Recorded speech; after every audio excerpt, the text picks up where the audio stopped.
오늘 시간에는 승리하는 교회라는 제목으로 하나님 말씀 증거하도록 하겠습니다. 화면을 한번 봐주세요. 왼쪽에 있는 사진은 프랑스 파리에 가면 있는 개선문입니다. 원래 개선문은 로마 시대에 전쟁터에서 승리하고 돌아오는 황제나 장군의 업적을 기념하기 위해서 만들었던 것입니다. 그런데 근현대 시대가 되면서 이제 애국심을 고취시키고 또 자국 민족주의를 고취시키기 위해서 몇몇 국가에서 만들게 됩니다. 그래서 나폴레옹이 프랑스 파리에 있는 개선문을 만들었습니다. 세계에서 가장 큰 개선문이 혹시 어디에 있는지 아십니까? 오른쪽 사진에 보이는 개선문 사진입니다. 참 놀랍게도 북한 평양에 있습니다. 김일성을 기념하기 위해서 만든 저 개선문이 세계에서 가장 큰 개선문입니다. 사실 개선문은 막으려고 만들어 놓은 문이 아니고 통과해서 들어가려고 만든 문입니다. 못 들어오게 막는 문이 아니라 그 황제나 또 장군을 칭송하기 위해서, 높여주기 위해서 들어가라고 만들어 놓은 문입니다. 다음 화면 한번 봐주세요. 왼쪽에 있는 사진은 여러분이 잘 알고 계시는 광화문입니다. 조선시대에 왕이 살았던 그 경복궁 남쪽 문이 광화문입니다. 광화문은 이제 지키는 문이죠. 경비병들이, 군사들이 지키고 있습니다. 못 들어오도록. 오른쪽에 있는 사진은 중세시대의 성의 모습입니다. 철통같이 지키고 있습니다. 저 성을 함락시키기 위해서는, 전쟁에서 이기기 위해서는 성문을 뚫어야 합니다. 어떻게든 성문을 뚫고 저 성 안으로 들어가야 성을 함락시키고 전쟁에서 이길 수 있습니다. 제가 왜 자꾸 문 얘기를 드리냐면, 오늘 말씀에 예수님께서 베드로에게 이런 말씀하셨습니다. 너는 베드로다. 내가 이 반석 위에 내 교회를 세울 것인데 음부의 권세가 그 교회를 이기지 못하게 될 것이다. 이렇게 말씀을 해주십니다. 이 반석이 뭘까요? 예수님께서 반석 위에 예수님의 교회를 세우시겠다고 말씀하셨는데 반석이 무엇일까요? 로만 캐톨릭 처치, 천주교에서는 반석을 베드로라고 해석을 합니다. 왜냐하면 베드로가 헬라어로 페트로스인데 돌이란 뜻입니다. 또 베드로의 아람어식 이름이 게바이죠. 게바도 돌, 반석이라는 뜻을 가지고 있습니다. 그런데 또 반석이라는 단어가 헬라어로 페트라입니다. 그러니까 베드로 페트로스, 반석 페트라. 이게 발음도 비슷하고 의미도 똑같지요. 그래서 로만 캐톨릭 처치 천주교에서는 이 베드로 위에 예수님께서 교회를 세우신다고 말씀을 하셨고, 베드로가 초대 교황이 되고 그 베드로를 통해서 교회의 역사가 흘러가게 된다라고 주장을 합니다. 하지만 이 해석은 여러 가지로 옳지가 않습니다. 반석은 베드로가 했던 신앙 고백이라고 보아야 합니다. 예수님께서 가이사랴 빌립보 지방에 가셔서 제자들에게 물으시죠. 사람들이 나를 누구라고 하더냐? 그때 제자들이 대답합니다. 어떤 사람은 예수님을 세례 요한이라고 하고, 어떤 사람은 예레미야라고 하고, 어떤 사람은 엘리야라고도 하고, 또 어떤 사람들은 선지자 중에 한 명이라고 대답들 합니다. 그래, 그렇다면 너희들은 나를 누구라고 하느냐? 그때 베드로가 엄청나게 중요한 신앙의 고백을 합니다.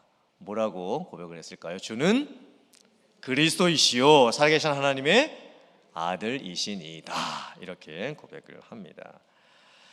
예수님께서는 예수님의 교회를 베드로의 신앙 고백 위에 세우시겠다고 말씀을 합니다. 즉 예수님을 믿고 구원받은 사람들의 모임을 교회가 되겠다고 말씀을 하시는 겁니다.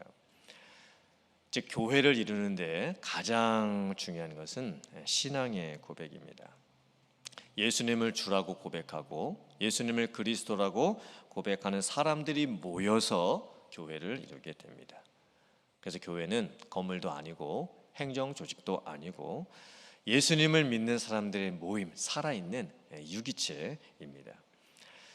그때 교회가 세워지면 어떤 일이 벌어지게 되는가? 음부의 권세가 이 교회를 이기지를 못합니다. 음부는 무엇이고 권세는 무엇일까요? 자, 화면 한번 봐주세요. 음부는 헬라어로 하데스라고 합니다. 그 뜻은 지옥입니다. 조금 확장시키면 이 음부라는 의미는 죄, 사망, 세상, 사단 이런 뜻을 가지게 됩니다. 권세라는 단어가 헬라어적 의미가 뭐냐면 대문입니다. 대문이 뭐를 하는 거죠? 막는 것이죠. 못 들어오게 하는 것입니다. 그래서 대문은 능력을 상징합니다. 힘을 상징하게 되는 겁니다. 음부가 권세를 가지고 있다. 음부가 대문을 가지고 있다라는 의미가 무엇이냐면 죄, 죽음, 지옥, 사단 그리고 이 타락한 세상이 힘을 가지고 있다라는 거예요. 그리고 철통같이 문을 막고 있다라는 것입니다. 그 어떤 것도 죄를 이기지 못하고 죽음을 이기지 못하고 지옥을 이기지 못하고 사단도 이기지 못하고 이 타락한 세상도 이기지를 못합니다. 음부가 권세, 대문을 가지고 꼭꼭 걸어 잠궈 놓고 있습니다. 그런데 예수님께서 교회를 세우시겠다고 말씀을 하신 후에 음부의 권세가 교회를 이겨내지 못할 것이다 이렇게 말씀을 합니다. 이 뜻이 무엇일까요? 아무리 사망의 능력이 그러니까 음부가 가진 권세가 크다 해도 교회를 통한 복음과 구원의 능력, 그 생명의 능력은 이겨내지 못할 것이다 라는 뜻입니다. 사망 가운데 있는 이 타락한 세상이 아무리 힘을 가지고 있어도 그 세상이 대문을 꼭꼭 걸어 잠그고 있어도 교회가 복음을 가지고 전진해 나가는 그 영적인 공격을 결코 막아내지 못하게 될 것이다. 이런 뜻입니다. 예수님께서 또 베드로에게 천국 열쇠를 주시겠다고 말씀하시죠.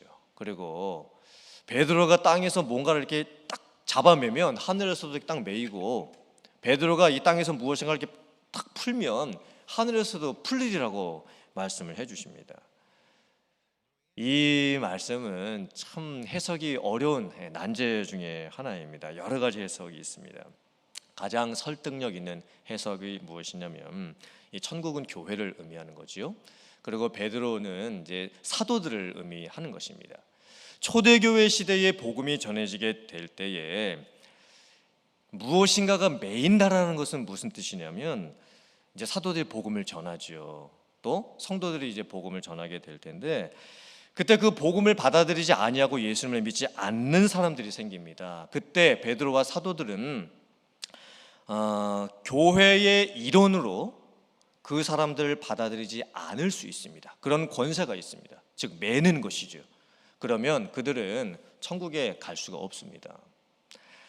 반대로 복음을 전하고 사람들이 믿게 됐을 때 사도들은 믿는 성도들을 교회 공동체의 일원으로 받아들이게 할 수가 있습니다. 그러니까 푸는 거죠. 그러면은 하늘에서도 그 영적인 구원이 이루어지게 된다는 것입니다. 우리는 이 말씀을 보면서 교회의 궁극적인 존재 이유가 무엇인지를 발견할 수 있습니다. 우리가 오해하고 있는 것이 있습니다. 사진을 한번 봐주세요. 자, 위에 있는 그림을 잘 보시면 왼쪽에 교회가 있죠. 오른쪽에 그 대문이 있고 그 대문을 가지고 있는 것이 죄, 죽음, 지옥, 그리고 사단, 그리고 이 세상입니다. 우리는 흔히 어떻게 생각하냐면 세상이 교회를 공격한다고 생각을 합니다. 사단이 교회를 공격한다고 생각을 합니다. 물론 맞지요. 하지만 오늘 이 본문의 말씀의 궁극적인 의미는 아래 그림입니다.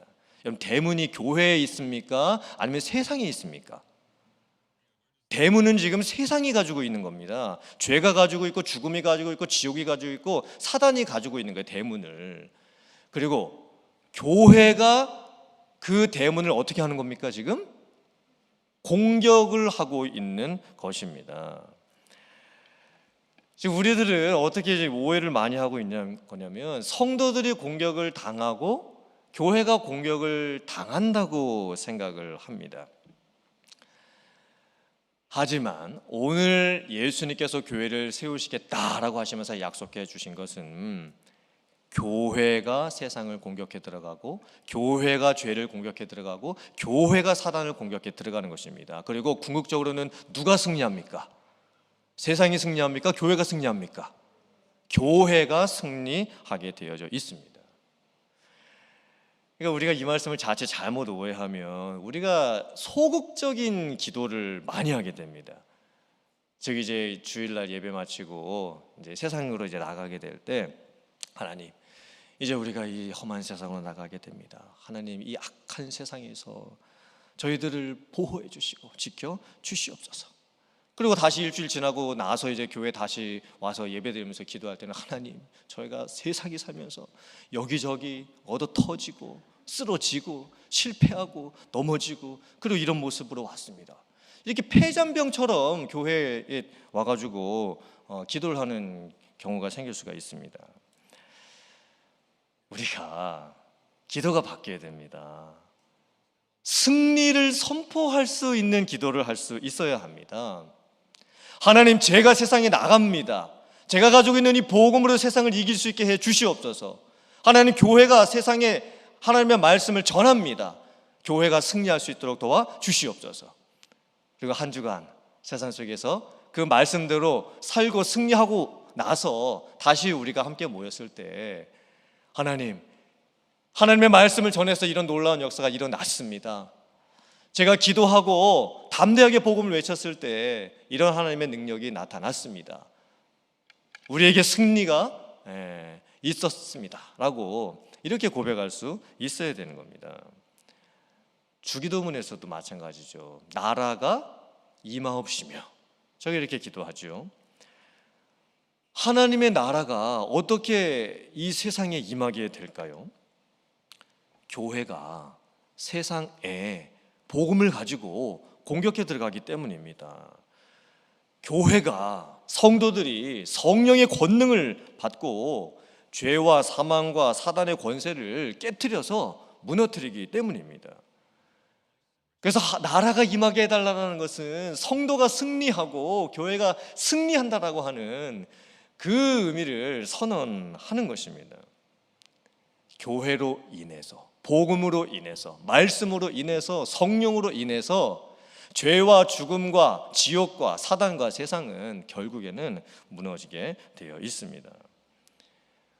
우리가 성령의 전이죠. 교회가 건물이 아니고 바로 저와 여러분들이 성령이 거하시는, 살아서 움직이는 교회입니다. 그래서 우리가 직장에 가고 비즈니스를 하면서 세상의 현장 속에서 믿는 성도다운 모습으로 살아가게 될 때, 이 세상의 잘못된 것들과 싸우게 될 때 반드시 성도는 승리하게 되어 있고 교회는 이기게 되어 있습니다. 지난 2년 동안 우리가 팬데믹을 겪으면서 교회는 참 전례 없는 위기를 맞이하고 있습니다.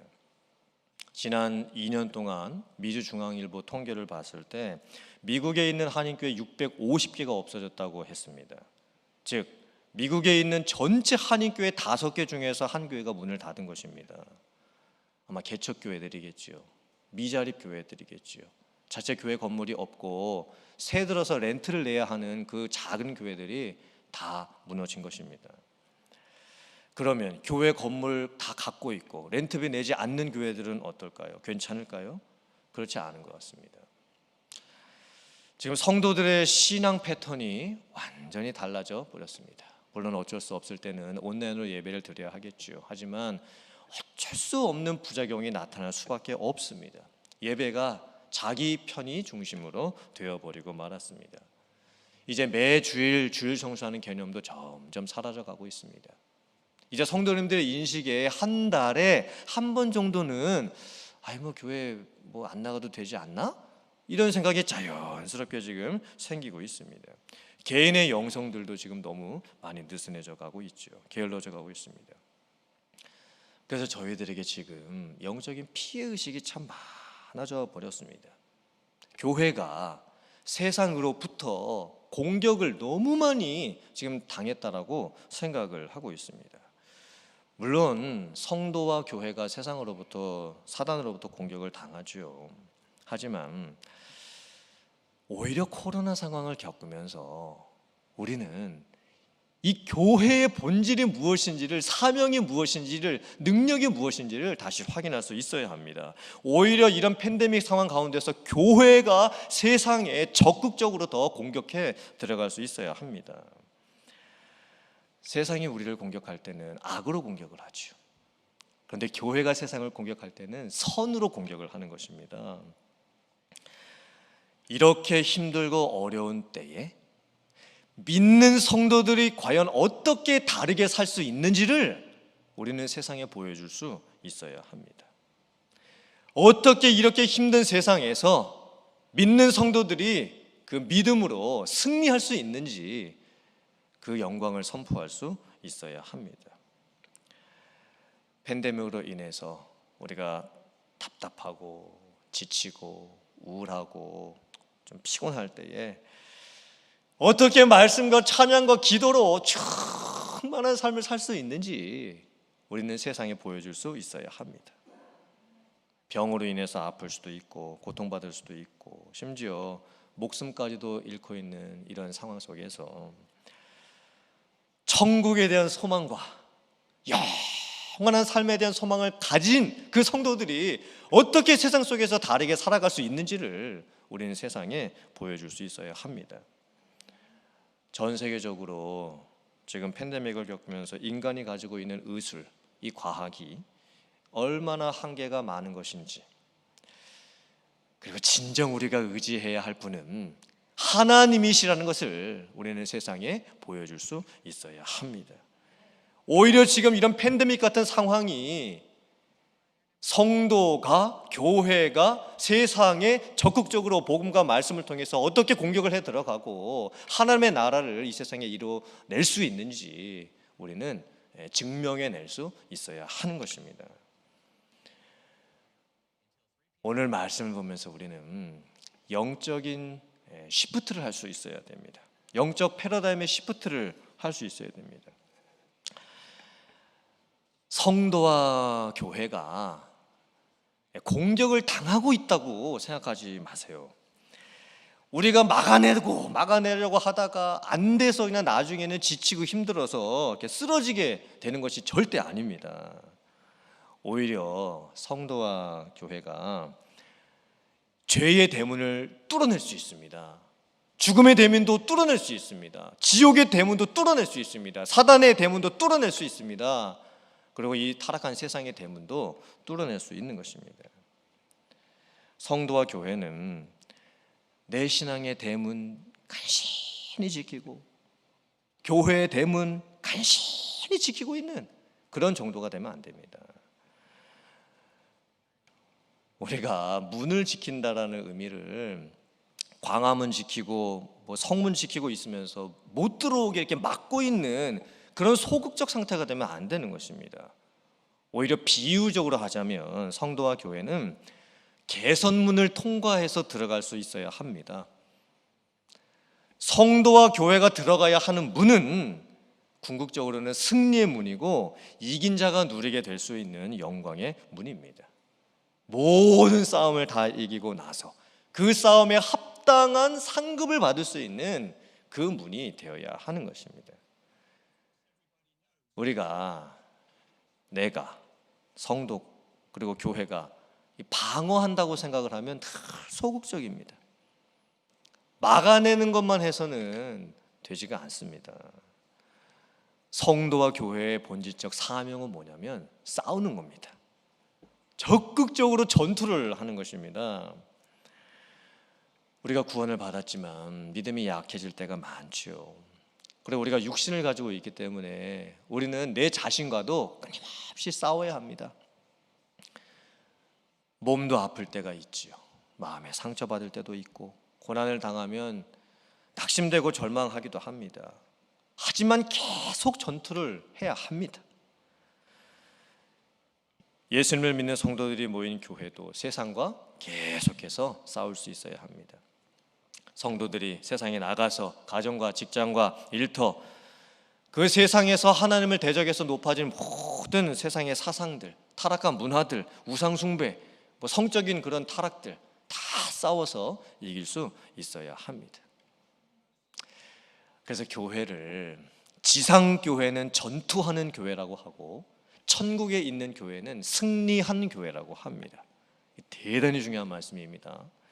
이 지상에 세워져 있는 교회는 전투하는 교회입니다. 그리고 어느 시대나 어느 때에나 세상에는 죄가 존재하고 사단의 세력이 존재를 했습니다. 그래서 교회는 끊임없이 이 세상에 존재하고 있는 동안은, 성도가 이 세상에 살아있는 동안은 싸우면서 살 수밖에 없습니다. 그 싸움은 내가 죽을 때까지 계속됩니다. 그리고 하나님의 나라가 다시 임할 때까지 계속됩니다. 궁극적으로는 예수 그리스도께서 재림하실 때까지 계속되는 것입니다. 그 싸움은 예수님께서 다시 오시기 전까지는 끝나지 않습니다. 그래서 이 세상의 교회는 그날이 올 때까지, 주님 다시 올 때까지 환난을 당하고 핍박을 당해도 계속 참고 견디고 인내하면서 싸워 나갈 수 있어야 합니다. 그리고 반드시 성도와 교회가 승리하게 되는 날이 옵니다. 요한계시록 12장 10절부터 11절 말씀 같이 봉독해 보겠습니다. 시작. 내가 또 들으니 하늘에 큰 음성이 있어 이르되 이제 우리 하나님의 구원과 능력과 나라와 또 그의 그리스도의 권세가 나타났으니 우리 형제들을 참소하던 자, 곧 우리 하나님 앞에서 밤낮 참소하던 자가 쫓겨났고 또 우리 형제들이 어린 양의 피와 자기들의 증언하는 말씀으로써 그를 이겼으니 그들은 죽기까지 자기들의 생명을 아끼지 아니하였도다. 아멘. 승리한 교회가 있습니다. 승리한 교회는 천상에 있는, 천국에 있는 교회입니다. 이 지상에서 이제 영적인 싸움을 다 끝내고 하늘나라에 들어가 있는 그 성도들이 이루어진 교회, 그게 바로 천상의 교회입니다. 요한계시록에 있는 이 말씀은 장차 이루어질 예수님의 재림과 최후의 심판 이후에 완성될 이 천상의 교회의 모습을 나타내고 있습니다. 예수님을 믿고 죽어서 천국에 가 있는 성도들의 모습, 그리고 그 성도들의 같이 모여 있는 그 모임의 모습이 어떻습니까? 하나님의 구원과 능력과 나라와 권세가 임했습니다. 믿는 성도들을 참소했던 그 사단도 다 쫓겨났습니다. 죄의 세력들도 다 힘을 잃었습니다. 성도들은 지상에서 복음을 가지고 싸우는 동안 어린 양의 피로 무장을 했습니다. 그리고 심지어 어떤 성도들은 자기의 생명을 내어놓으면서까지, 순교하면서까지 싸웠습니다. 하지만 그들은 죽음에 삼킴바 되지 않았습니다. 지옥에 삼킴바 되지 않았습니다. 오히려 순교를 통해서 영광을 얻었습니다. 그리고 그 천상의 교회가 가지고 있는 엄청난 그 권세를 보여주고 있습니다. 이것이 바로 승리한 교회의 마지막 모습입니다. 사랑하는 성도님들, 오늘 말씀을 보면서 내 모습, 내 정체성이 뭔지를 다시 한번 확인해 보면 좋겠습니다. 우리는 절대로, 교회는 절대로 공격당하고 언젠가는 그 공격을 못 막아내서 무너질 수밖에 없는 그런 나약한 우리들이 아닙니다. 우리는 믿음의 군사입니다. 영적인 군대들입니다.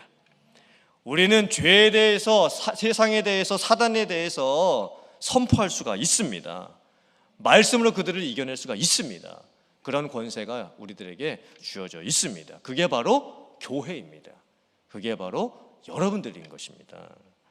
사랑하는 성도님들, 너무 움츠러 이렇게 계시지 마시고 믿음의 어깨를 이렇게 쫙 한번 펴보시기를 바랍니다. 그런 말씀과 기도를 통해서 성령의 권능을 가지고 싸우시고 승리할 수 있는 여러분들 되시길 주님의 이름으로 축원합니다. 그래서 마침내 승리의 개선문을 통과하고 그 승리의 영광을 맛보아 알 수 있는 여러분들, 성도님들, 우리 교회가 될 수 있기를 주님의 이름으로 축원합니다. 아멘.